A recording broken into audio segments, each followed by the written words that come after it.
Hi folks, welcome back to the channel. It's a late night for us. We're actually out in the front yard trying to photograph the blood moon and eclipse that's happening right now. So let's see what we took away from staying up a little late tonight. So the one thing that I am disappointed with is the fact that sometimes gear does matter. Yes. Contrary to popular belief, gear does matter from time to time. It would have been much better if I had a f2.8 lens for aperture to allow more light in and reduce the amount of noise in my images. Plus, it would have gotten my shutter speed up. That being said, it was still a fun night, and I was able to do some stuff in post to make the photograph of the lone moon look a little bit better. Did some dehazing, a little bit of sharpening. It came out a little bit better, but still, this is one of those times where gear does matter. Let me know what you think in a comment down below. Does gear matter? Does this photograph hold together even though it's really grainy and a slightly bit out of focus because of the moon moving faster than my shutter speed? Okay, so update.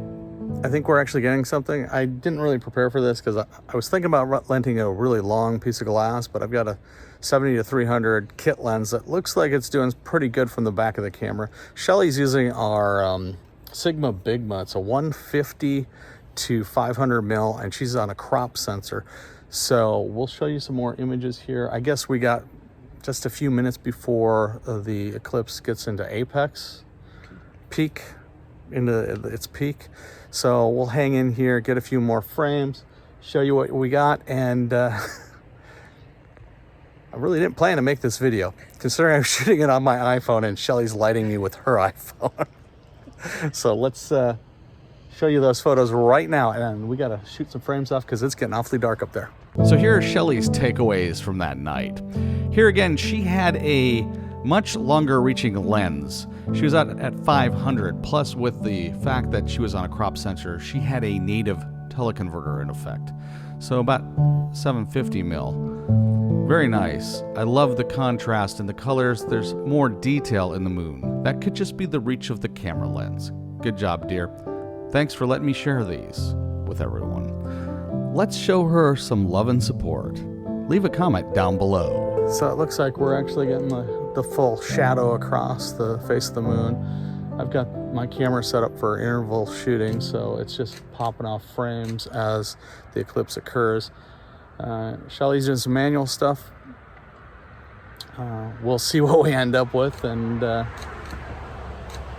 hopefully got a few frames that look kind of cool.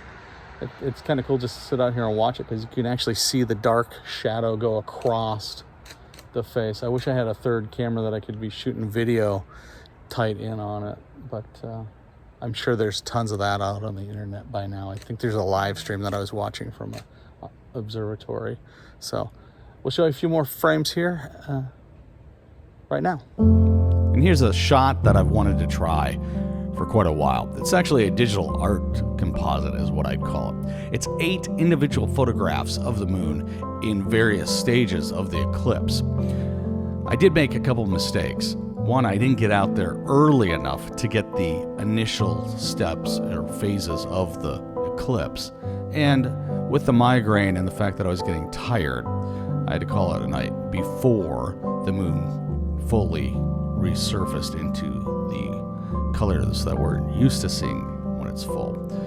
That being said, I am happy with the way that the composite came together in this raw composite. I'm calling it a raw because I did some other stuff in post in Lightroom, like changing the crop, the aspect ratio to a 16:9. I feel that it gave more balance to the image. So I know I could have come away with a stronger photograph of the moon had I been shooting with something like an f4 fixed aperture. Also, I should have gotten out there a little bit earlier to get the beginning stage, and I wish I could have stayed out there longer. That being said, I may do a follow-up video on techniques of shooting the moon. Maybe I'll do some more lunar photography. Let me know what you think about that idea. Give me a comment. Give me some feedback. Show me some love. So we're going to call it wraps for tonight.